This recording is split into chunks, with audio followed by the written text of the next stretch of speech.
Before I call Senator Cormann, I remind honourable senators that this is his first speech.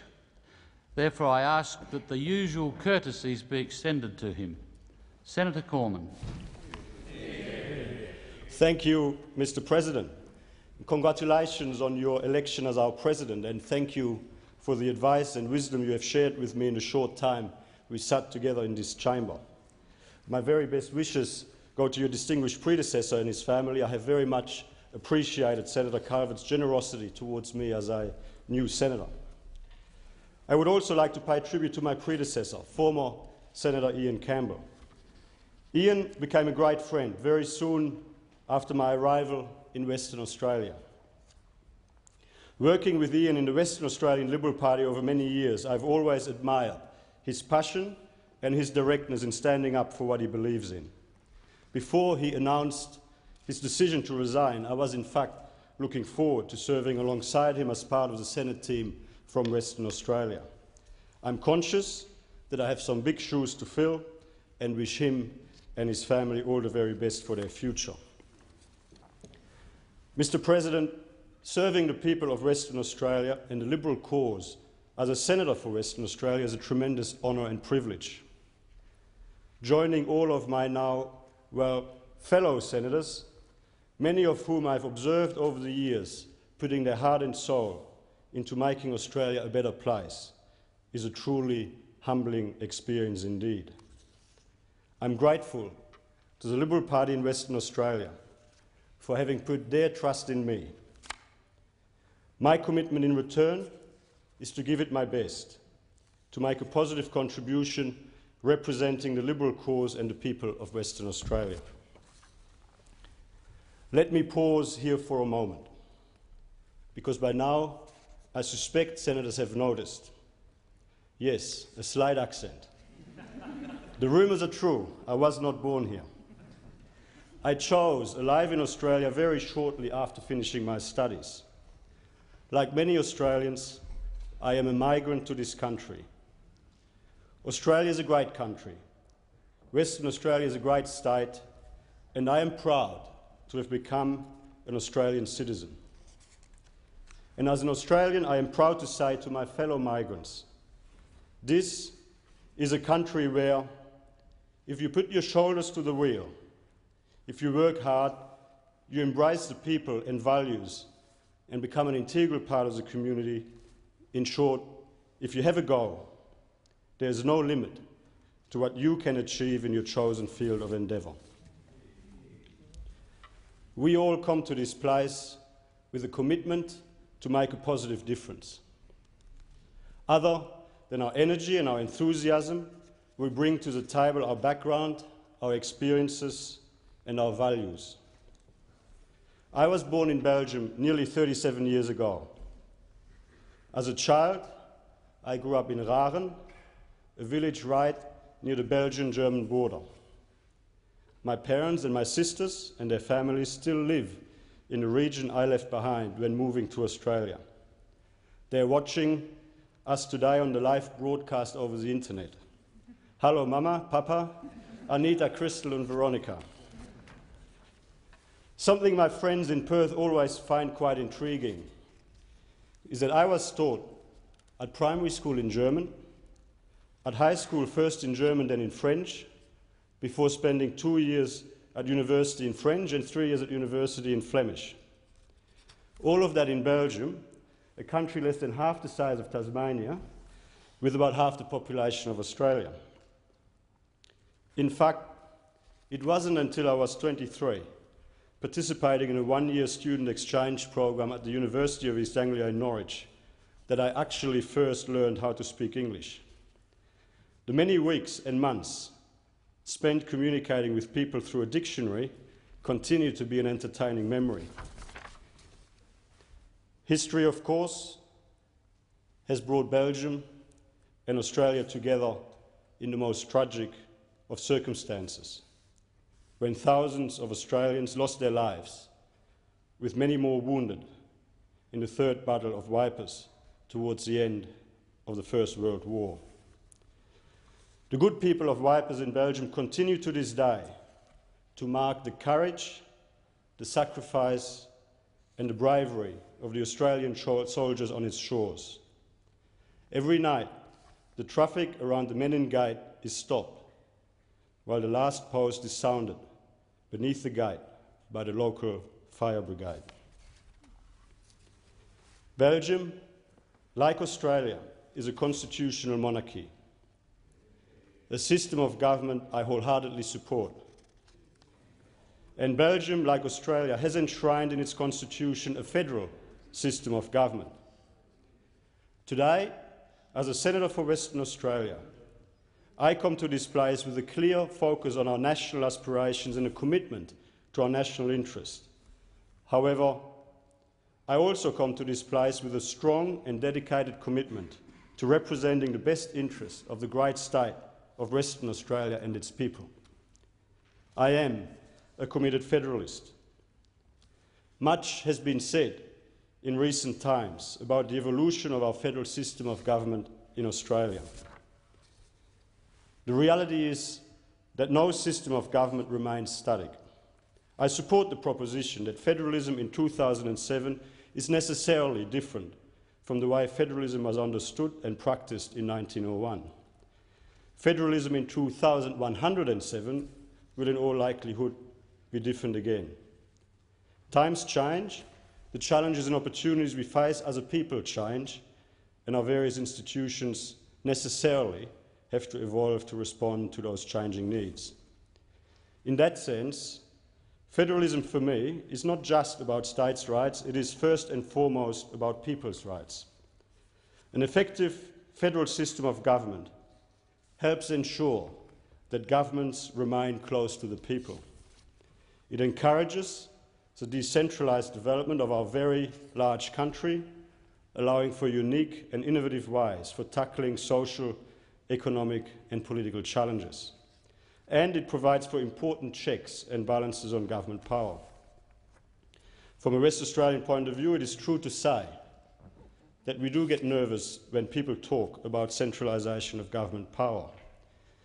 The reason for that is because we know that much of government decision-making is about prioritising the allocation of limited resources to unlimited demand. We know that at different times, on some issues, the needs and aspirations in different parts of Australia, though all legitimate from their respective points of view, will from time to time be different. And of course, in the face of that ultimate power in politics, the power of numbers, Western Australians understandably take great comfort from the checks and balances offered by federation. Over the coming decades as a nation, as a federation of states, let's ensure we get the balance right.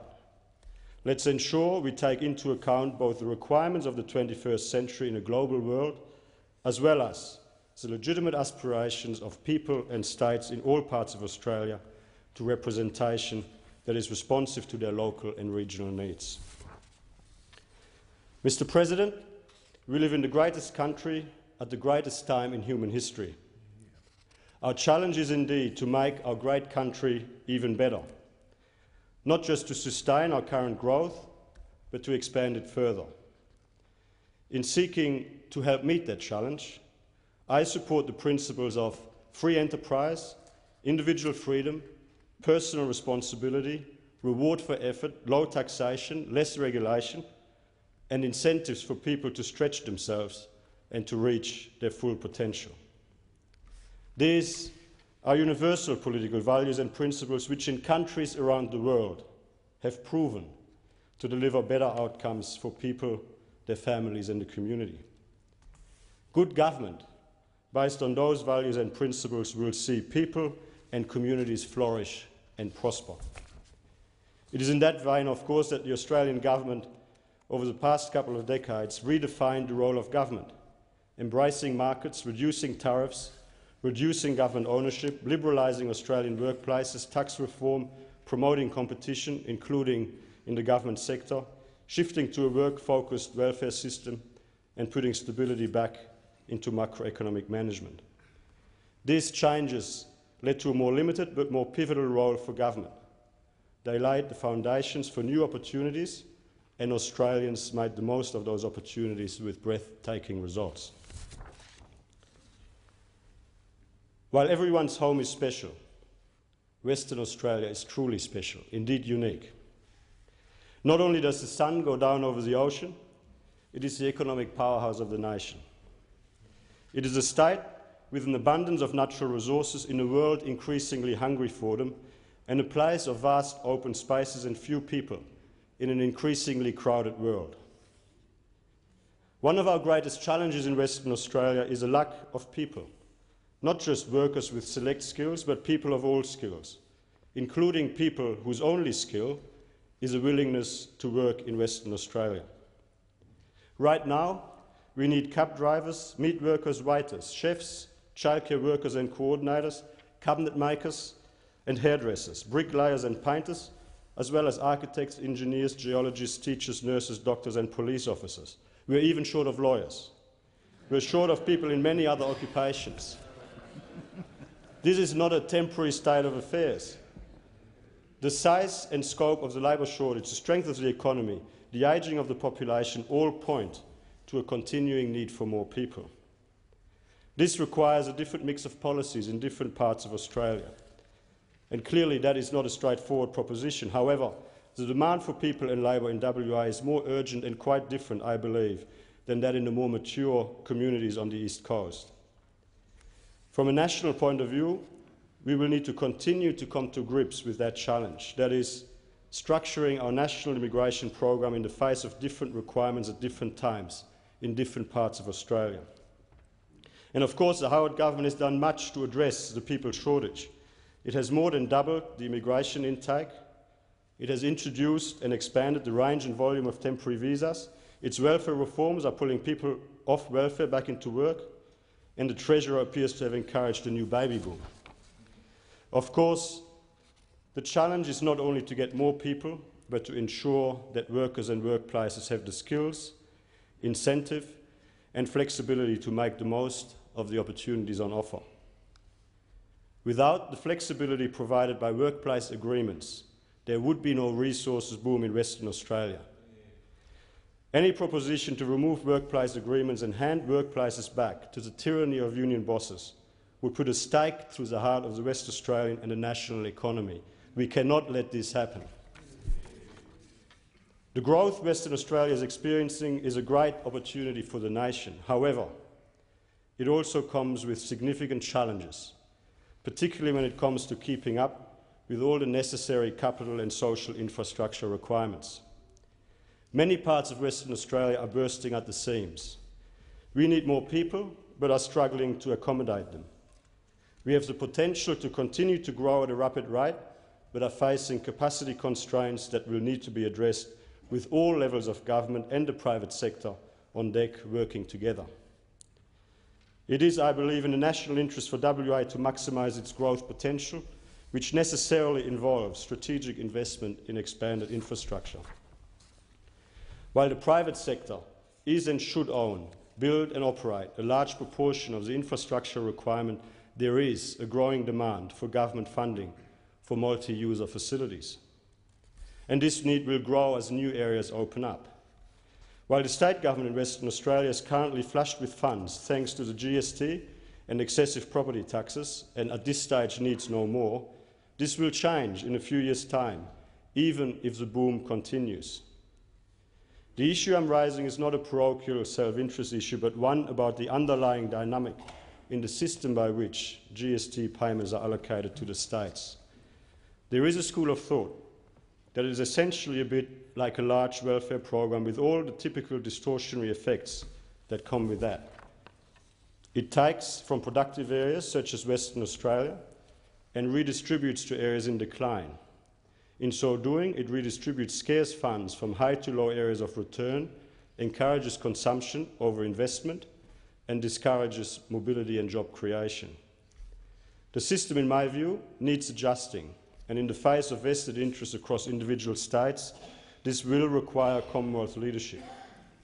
Equally, the states in the Commonwealth should work together, developing a national strategic approach focused on the infrastructure requirements across Australia with a view to laying the foundations for our national economic prosperity over the next 50 to 100 years.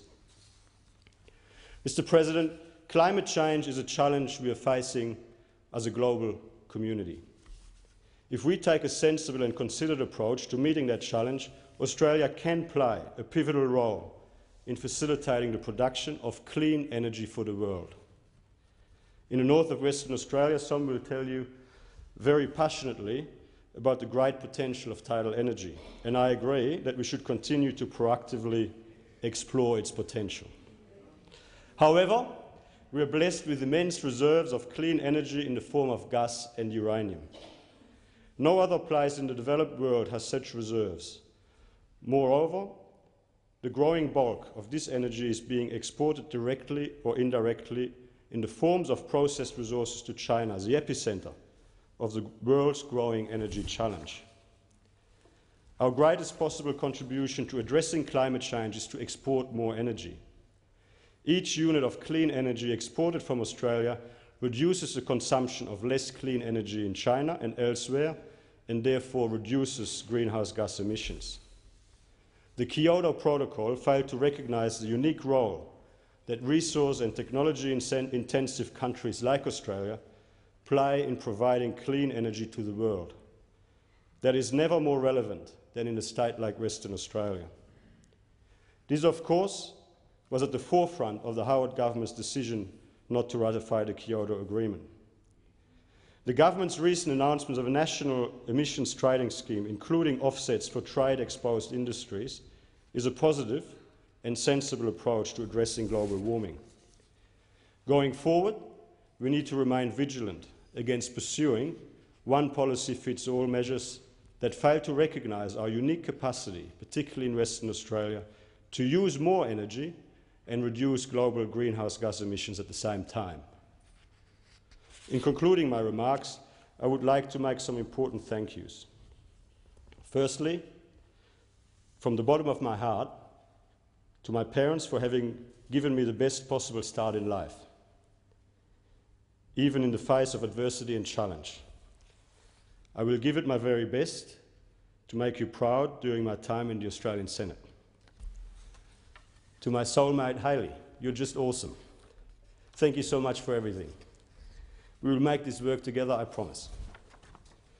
And a heartfelt thank you to all my many friends in Western Australia, those very special people I met when I first came to Australia and who adopted me as part of their family. And the many friends in the West Australian Liberal Party. There are too many to mention individually. They all know who they are. Many of them made the long journey over to be here today, and I thank you so very much. Politics at its best is a noble profession. It is a noble pursuit, but it is ultimately also a profession. And in any profession, as much as you may be keen and interested, you have to learn the ropes before you can become good at it. When I first came to Australia, somebody took a chance on me because he could see behind the raw enthusiasm perhaps some talent that deserved to be nurtured. All of us will have benefited over the years from the wise counsel of some friends and mentors on our journey to this place. I was very lucky. I ran into somebody very special who started off as my boss, who became my mentor, and over the past 11 years has become a true friend. Thank you, Senator Ellison. There's so much more that I would like to talk about today. However, mindful of the clock, Mr. President, let me just quickly in closing reflect on some of the policy outcomes I would like us to be able to look back on as a Parliament in 20 years' time. Hopefully, Australia by then has become the most prosperous country in the world, with all Australians having the opportunity to share in the benefits of that prosperity. Australia is benefiting from the significant commitment made to downstream processing and value adding as an additional component to the thriving resources sector in Western Australia. And Australia has achieved a sustainable and secure water supply for our growing population and economy, including better use of water from the north, yes, done sensibly, after close consultation with the people in the communities in our north, and after a creative Australian engineering company came up with the most cost-effective way of achieving this challenge. And, hopefully, in 20 years' time, Australia has become a world centre of excellence in the use and development of clean energy technology, including gas, clean coal, nuclear, geothermal, and yes, why not tidal power? Australia's successful and thriving uranium mining industry across Australia is credited for significantly contributing to both our prosperity and a reduction in global warming. Australia continues to be a beacon of democracy and economic freedom in the world, and yes, we live in an era of freedom and peace in the world. Mr. President, I believe that I just about have run out of time. Thankfully, there will be other opportunities. I'll be back.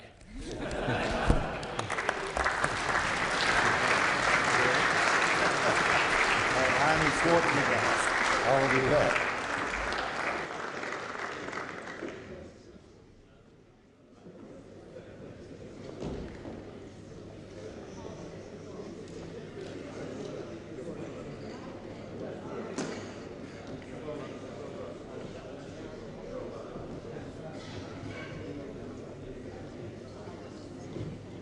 Pursuant to the order of the Senate.